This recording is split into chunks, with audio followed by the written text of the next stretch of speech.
जय हिंद प्यारे मित्रों, आप लोग कैसे हैं। आई होप कि आप लोग अच्छे होंगे और आपकी पढ़ाई बेहतर चल रही होगी और आप लोग अपने जीवन को बेहतर बनाने के लिए अथक प्रयास कर रहे होंगे। प्यारे साथियों, जानते हैं कि आप लोगों के लिए मैं प्रतिदिन कुछ ऐसे क्रांतिकारी वीडियो लेकर आता हूं जो आपके एग्जाम की दृष्टि से बेहद महत्वपूर्ण होता है। उन्हीं को क्रम को आज आगे बढ़ाते हुए फिर से आपको एक नए वीडियो के साथ आया हूं जो आपके एग्जाम की दृष्टि से बेहद महत्वपूर्ण है। और आपको सामने से व्हाइट बोर्ड पर दिख भी रहा होगा कि आज मैं आपको क्या पढ़ाने वाला हूं। प्यारे मित्रों, मैं आज आप लोगों को झील और जलप्रपात से संबंधित बनने वाले उन सारे प्रश्नों को लिया है जो आपके एग्जाम की दृष्टि से बेहद महत्वपूर्ण है। और यकीन दिलाता हूं प्यारे मित्रों को, आप लोग इस वीडियो को देखने के बाद जलप्रपात और झरने से उठने वाले वो टॉप मोस्ट जितने भी तरह से प्रश्न बन सकते हैं उन सारे प्रश्नों की खोपड़ी को आप आग लगा दोगे, क्योंकि मैंने यहां पर उन्हीं प्रश्नों को लिया है जो कहीं ना कहीं एग्जाम में जो है आपसे पूछे गए हैं। तो आइए चलते हैं, समय को हम ना गवाते हुए अपने मंजिल की ओर चलते हैं और देखते हैं कि कौन से ऐसे ऐसे प्रश्न हैं जो एग्जाम में बार बार प्रश्न पूछे जाते हैं। तो प्यारे मित्रों, अगर जलप्रपात की बात करें तो जलप्रपात कहते किसे हैं? जी हाँ, जलप्रपात किसे कहा जाता है और झील किसे कहते हैं, इसको थोड़ा आप डिफाइन करके समझ लीजिए, क्योंकि कुछ बच्चे यहाँ से कंफ्यूज हो जाते हैं। झील और जलप्रपात से वो समझ नहीं पाते आखिर है क्या। तो प्यारे मित्रों, मैंने आपको छोटा सा एक डायग्राम के माध्यम से यहाँ पर जो है जलप्रपात को दर्शाया है और नीचे झील को दर्शाया है। इसका मतलब प्यारे मित्रों, आप लोग कहीं पर जाते हैं, जब कहीं भी ऐसे स्थान पर घूमने के लिए जाते हैं तो आप देखते होंगे कि पहाड़ों से पानी नीचे गिरता हुआ आपको दिखाई पड़ेगा। इसका मतलब वो क्या हो, इसका मतलब वो क्या है? जलप्रपात है। जलप्रपात का अर्थ ही होता है गिरना। जी हाँ, ऊंचाई से गिरता हुआ जो जल होता है उसे जलप्रपात कहा जाता है। और ये जलप्रपात भारत के अंदर कई जगह पे कृत्रिम बनाए गए, कुछ प्राकृतिक भी जलप्रपात हैं। और प्यारे मित्रों, झील की बात करें तो आप जानते हैं कि पहाड़ों से पानी जब गिरता है तो नीचे आता है और नीचे आकर के कहीं भी जो है कुछ ऐसे क्षेत्र में, एक भारी से क्षेत्र में जो है जमा हो जाता है, जिसे हम क्या कहते हैं? जिसे हम झील के नाम से जानते हैं। जिसे क्या कहते हैं? झील के नाम से जानते हैं। और ये क्षेत्रों के अनुसार जो है झील छोटी होती है, बड़ी होती है, ये जगह और आकार के अनुसार होती है। अगर याद रखना, अगर आप समुद्र के किनारे पर जाएंगे, जैसे ये समुद्र है और समुद्र के किनारे पर जो झीलें हैं उसको क्या बोलेंगे? उसको बोलेंगे तटीय झील। क्या बोलेंगे? तटीय झील। तो यहाँ पे ये क्वेश्चन पूछा जाता है कि भारत की सबसे तटीय झील कौन है? तो कौन सी झील है? अगर तटीय में पूछेगा प्यारे मित्रों तो वो चिल्का झील है। कौन सी झील है? चिल्का झील जो है भारत की सबसे बड़ी तटीय झील आएगा। अगर ये पूछता है भारत की वह कौन सी ऐसी झील है जो सबसे ज्यादा खारी है, क्या पूछेगा?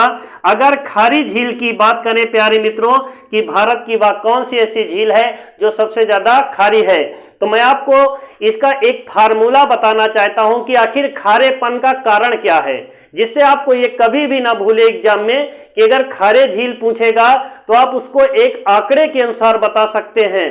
प्यारे मित्रों, आपको बता देते हैं, उष्णकटिबंधीय जितने भी गर्म क्षेत्र हैं उन क्षेत्रों में याद रखना सबसे ज्यादा खारापन पाया जाता है जल में। किसमें पाया जाता है? जल में, जहां पे टेम्परेचर हीट होता है। क्योंकि आप जानते हैं कि जैसे ये हो गया, ये कोई एरिया हो गया और यहां से अगर कोई ऐसी रेखा गुजर रही, जैसे हम कर्क रेखा की बात करें, क्योंकि कर्क रेखा जिन राज्यों से होकर गुजरती है इसका मतलब वहां का टेम्परेचर हीट होता है। विषुवत रेखी क्षेत्र जहां से विषुवत रेखा गुजरती है इसका मतलब वहां टेम्परेचर हीट है। तो प्यारे मित्रों, जैसे मैंने मान लिया ये कर्क रेखा है, अब कर्क रेखा पर जितने भी राज्य हमारे पड़ रहे हैं इसका मतलब यहाँ पे टेम्परेचर क्या है? यहाँ पे टेम्परेचर हमेशा हीट रहता है। और जब यहाँ पे टेम्परेचर हीट रहेगा तो प्यारे मित्रों, इन क्षेत्रों का जो जल होगा उसमें से जो एकदम से शुद्ध जल होगा वो सीधा वाष्पित होकर ऊपर चला जाता है और बचता क्या है? भारी जल और खारा जल बचता है। क्योंकि यहाँ से जो शुद्ध जल है वो टेम्परेचर हीट की वजह से सीधा ऊपर चला गया है और खारेपन का कारण बन गया है। तो ये पूछता है कि भारत की सबसे खारी झील कौन है? तो याद रखना कौन सी खारी झील है प्यारे मित्रों? राजस्थान की झील है जो सबसे खारी झील है। और वो कौन सी झील है जो सबसे ज्यादा खारी है? तो उसका नाम सांभर झील। कौन है? सांभर झील जो है भारत की सबसे खारीपन की झील है? इन प्रश्नों को आप गलती नहीं करिएगा। राजस्थान से भी कर्क रेखा गुजर रही है। गुजरात, राजस्थान, छत्तीसगढ़, मध्य प्रदेश, झारखंड, पश्चिम बंगाल, त्रिपुरा, मिजोरम, इतने राज्यों से होकर गुजर रही है। और आप जानते हैं जब राजस्थान से गुजर रही है तो राजस्थान में आप जानते हैं कि सबसे ज्यादा मरुस्थलीय क्षेत्र है और राजस्थान का जैसलमेर इसके लिए प्रसिद्ध है। और प्यारे मित्रों, जब सबसे ज्यादा वहीं पे मरुस्थल है तो इसका मतलब टेम्परेचर, सूर्य की जो किरणें हैं वहां पर ज्यादा तेज पड़ती है, इसलिए जो है सबसे ज्यादा खारेपन का कारण भी जल में बन जाता है और वहां की जो भूमि है वो सीधा बंजर होती चली जा रही है। टेम्परेचर, हीट की वजह से ऐसा होता है। प्यारे मित्रों, इन पॉइंट को आप नोट करते जाइएगा। और अब आपको क्या जानना है? अब आपको यह जानना है प्यारे मित्रों कि भारत में सबसे ऊंचा जलप्रपात कौन सा है। जी हां, भारत का सबसे ऊंचा जलप्रपात कौन सा है प्यारे मित्रों? इन सारे पॉइंट को जो है आप नोट करिएगा। मैं उम्मीद करता हूं कि आप लोग यहां से कंफ्यूज होंगे। भारत का सबसे ऊंचा जलप्रपात की बात करें, भारत का सबसे ऊंचा जलप्रपात कौन सा है? ऊंचा जलप्रपात, तो प्यारे मित्रों आप लोग सीधा बोलेंगे जोग या गरसुप्पा। क्या बोलेंगे? जोग या गरसुप्पा बोलेंगे। लेकिन प्यारे मित्रों यदि ऊंचाई की बात करें तो भारत का सबसे ऊंचा जलप्रपात का नाम क्या है? कुंचिकल जलप्रपात। कुंचिकल जलप्रपात है, ये सबसे ऊंचा है प्यारे मित्रों। ये भारत का सबसे ऊंचा जलप्रपात है, इसमें कोई कंफ्यूजिंग नहीं। अगर इसके हम ऊंचाई की बात करें तो प्यारे मित्रों 455 मीटर ऊंचा है। कितना है? या 455 मीटर ऊंचा है। और किस राज्य में स्थित है? तो याद रखना ये कर्नाटक में है। कहां पर स्थित है?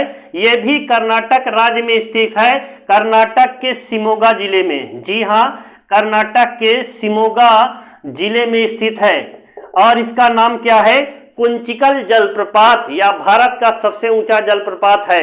और प्यारे मित्रों इसके बाद यदि आपके ऑप्शन में अगर कुंचिकल नहीं दिया हुआ है तब आप कहां पर टिक करेंगे? जी हां, अगर पूछेगा कि भारत का सबसे ऊंचा जलप्रपात कौन है, अगर कुंचिकल नहीं है तो याद रखना जोग जलप्रपात, जोग जलप्रपात या गरसुप्पा। जी हां, जोग या गरसुप्पा, या इसे महात्मा गांधी भी कहा जाता है। महात्मा गांधी जलप्रपात भी कहते हैं, जोग गरसुप्पा या महात्मा गांधी जलप्रपात, जो कि इसकी ऊंचाई जो है 250 मीटर से थोड़ा एबव है। और प्यारे मित्रों जबकि इससे ऊंचाई वाला मैंने कुंचिकल बता दिया जिसका 455 मीटर है। और प्यारे मित्रों आप लोग कंफ्यूज नहीं होइएगा, आपके पास मोबाइल है, आप मोबाइल से तुरंत सर्च करके देख सकते हैं। इससे आपको एक अनुभव मिलेगा कि नहीं कौन सा सबसे ऊंचा जलप्रपात है। और कभी एग्जाम में अगर कुंचिकल दिया है तो सीधा आप कुंचिकल पे टच करिएगा। अगर कुंचिकल नहीं दिया है तो आप कहां पर टिक करना है? जोग या गरसुप्पा पर टिक करिएगा। इन सारे पॉइंट को आप नोट करते आगे को बढ़िएगा प्यारे मित्रों। उम्मीद करता हूं कि आज का ये वीडियो आपकी जिंदगी का एक क्रांतिकारी वीडियो होगा। जी हां, आप देखेंगे रूपकुंड झील। जी हां, रूपकुंड झील भारत में कहां पर है? रूपकुंड झील ये कहां पर पड़ती है भारत में? तो प्यारे मित्रों अगर रूपकुंड झील की बात करें तो यह उत्तराखंड में है। कहां पर है? यह उत्तराखंड राज्य में स्थित है रूपकुंड झील। और यह एक रहस्यमयी झील है। क्या है? अगर कभी भी एग्जाम में पूछे जाए क्वेश्चन में कि भारत की वह कौन सी ऐसी झील है जो रहस्यमयी झील है, तो रूपकुंड झील है। यहां कहां पर है? उत्तराखंड में। क्या रहस्य है वहां पर? कारण क्या है? तो प्यारे मित्रों इस झील में, जी हां, इस झील में नरकंकाल के साक्ष्य मिले हैं।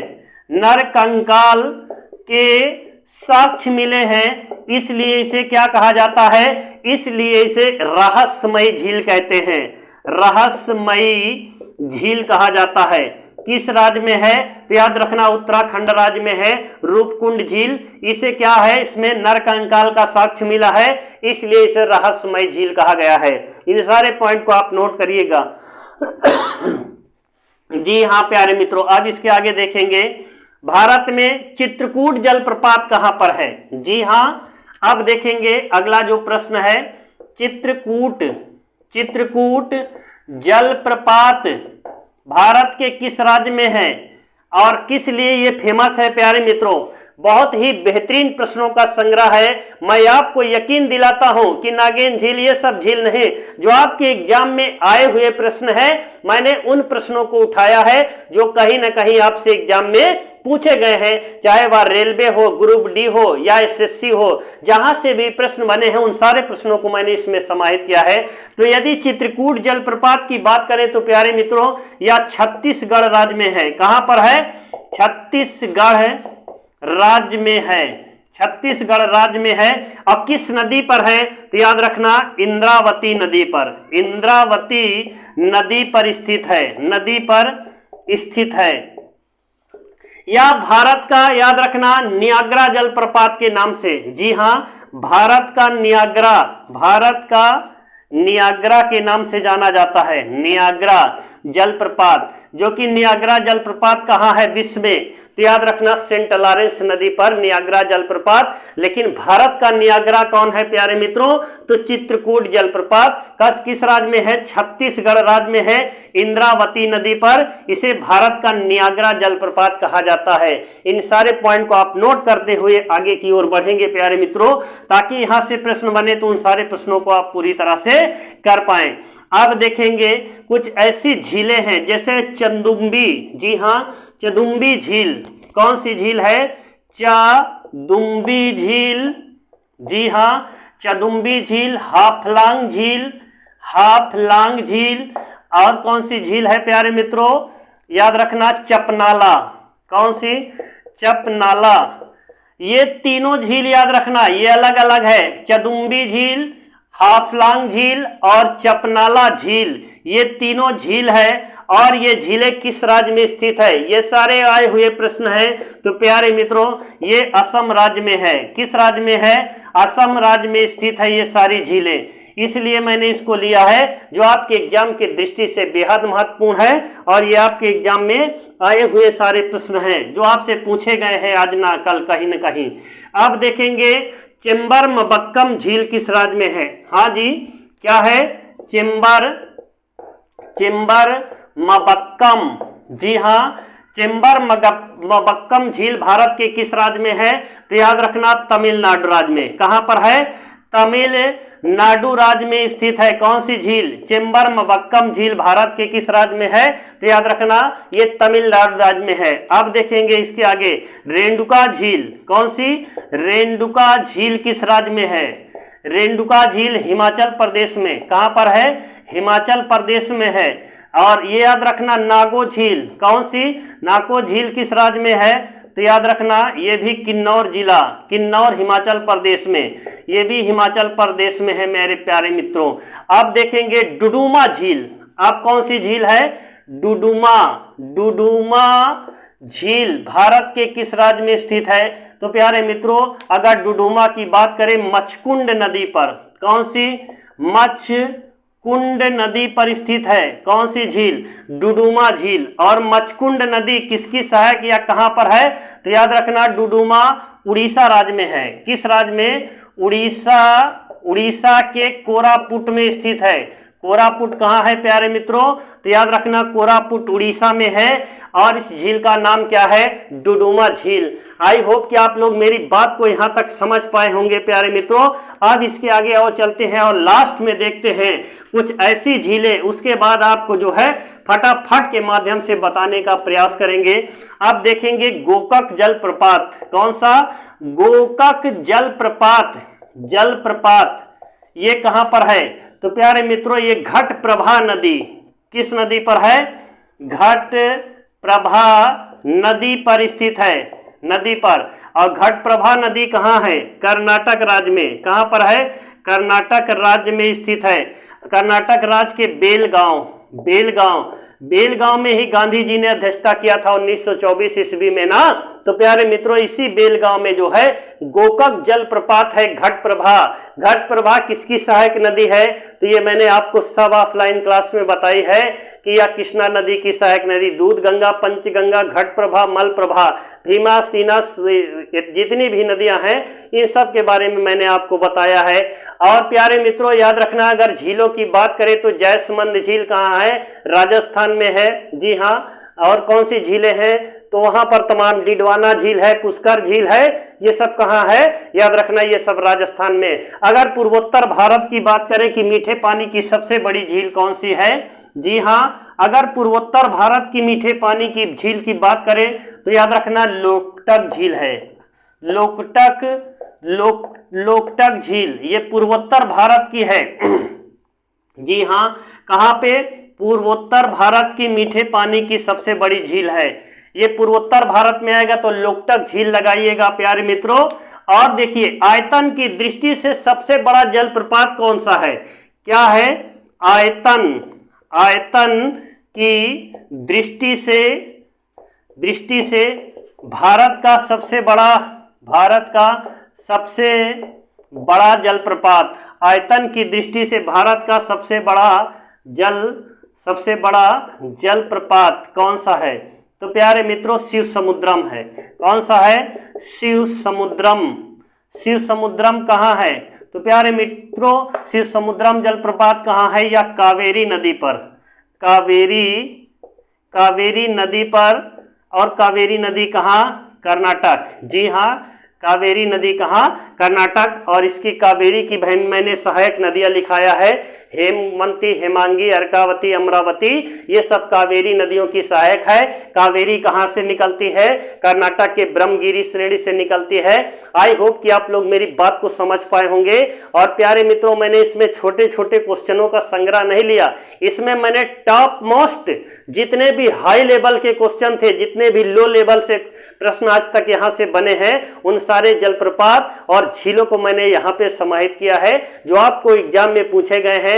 बाकी जो छोटे छोटे वो आपको ऑलरेडी आ रहा है, ये मैं सब समझ रहा हूं कि आप लोगों को आ रहा है और इसमें भी आपको आ रहा है। लेकिन प्यारे मित्रों मैंने यहाँ कुछ ऐसे टॉप मोस्ट कुछ प्रश्नों को लिया है जो आपके एग्जाम की दृष्टि से बेहद महत्वपूर्ण है।